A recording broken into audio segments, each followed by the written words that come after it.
میں نہیں جانتا، میں نہیں مانتا۔ صدر گرامی قدر اور محترم حاضرین، مجھے آج جس موضوع پر اظہار خیال کرنا ہے وہ ہے میں نہیں جانتا، میں نہیں مانتا۔ جناب والا، یہ ایک ابدی صداقت ہے کہ انسان سچائی کا پرستار رہا ہے۔ وہ جھوٹ سے نفرت کرتا ہے، منافقت کے پردے چاک کرنا اس کی فطرت ہے۔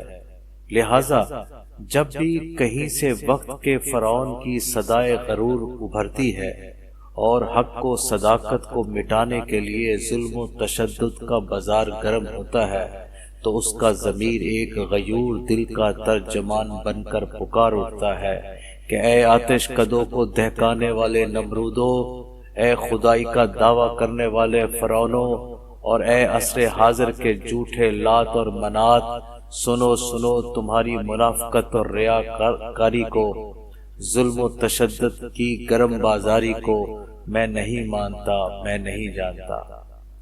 صدر ذی وقار، جب کبھی کسی فرعون نے سر ابھارا تو حضرت موسیٰ علیہ السلام کا نعرہ ایمانی سر بلند ہوا۔ جب بھی کسی ہلاکو اور چنگیز نے انسانی کھوپڑیوں کے مینار تعمیر کیے تو جواب میں کلمہ حق ضرور سر بلند ہوا، اور جب کسی یزید نے شجر اسلام کو کاٹنے کی کوشش کی تو امام حسین رضی اللہ تعالی عنہ یزید کی منافقت اور جھوٹ کا پردہ چاک کرنے کے لیے میدان کربلا میں آ گئے، اور اس شان سے انہوں نے اپنے اور اپنے خاندان کے لہو کا نذرانہ پیش کیا کہ وہی بے برق و بار شجر اسلام پھر سے بہار جاوداں کا نمونہ بن گیا۔ ستیزہ کار رہا ہے ازل سے تا امروز، چراغ مصطفی سے شرار بولہب۔ حق اور باطل کی یہ آویزش ازل سے رہی ہے۔ اقبال کے لفظوں میں معزز حاضرین، باطل اور کفر کے خلاف ڈٹ جانے والے خوف و خطر سے نہیں ڈرتے، ہر سزا ان کے لیے حسن عطا ہوتی ہے، انہیں سر کٹانے اور جان دینے کا ہنر آتا ہے۔ ان کے سامنے حضور نبی کریم صلی اللہ علیہ وآلہ وسلم کا یہ قول مبارک ہوتا ہے کہ سب سے بڑا جہاد جابر سلطان کے سامنے کلمہ حق کہنا ہے۔ یہ مردان حق کو صداقت وقت کی ہر مصلحت کو ٹھوکر سے اڑاتے ہیں، اور دار و رسن کی آزمائش ان کا رستہ نہیں روک سکتی۔ وہ فروغ حق کے لیے اپنے سر ہتھیلی پر سجا کر اس عزم کے ساتھ میدان عمل میں آتے ہیں۔ یہ سر کٹانے کی تمنا اب ہمارے دل میں ہے، سر کٹانے کی تمنا اب ہمارے دل میں ہے، دیکھتے ہیں زور کتنا بازوئے قاتل میں ہے۔ جناب والا، اگر ظلم و جبر کے خلاف بغاوت کا جذبہ نہ ہوتا تو آج ہر طرف جنگل کا قانون ہوتا، لا قانونیت کا راج ہوتا، ہر طرف فرعون، نمرود، شداد اور یزید جیسے حکمرانوں کی شاہی نظر آتی۔ کیسر و کسریٰ کبھی نہ مرتا، کسریٰ کو کبھی موت نہ آتی، لیکن قدرت کا تقاضا تو ظلمتوں میں چراغ روشن کرنا ہے، جھوٹے خداؤں کے ظلم کو پار پار کرنا ہے۔ اس لیے ہر دور میں ایسے مردان حق ابھرتے رہے ہیں جو ہر فرعون کی جھوٹی خدائی کو ماننے اور پہچاننے سے انکار کر کے انصاف کا بول بالا کرتے رہے۔ زمانہ کتنا ہی آگے کیوں نہ بڑھ جائے، کامیابی آخر سچائی اور انصاف کی ہوتی ہے۔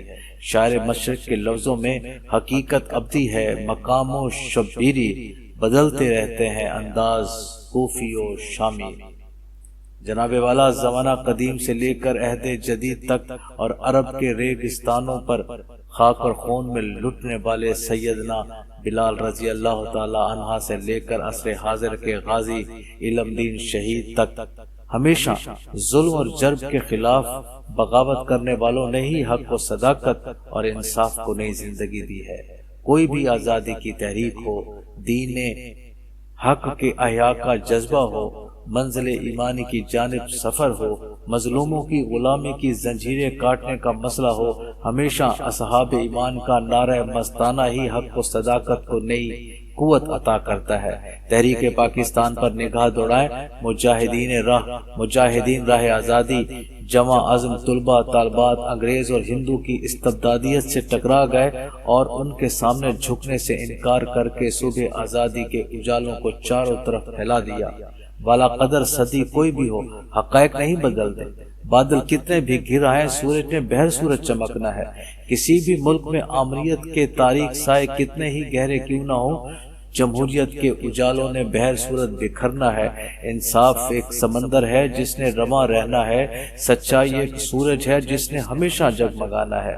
آمریت ظلم و تشدد کا نام تاریکی ہے جس کا دوسرا نام موت ہے۔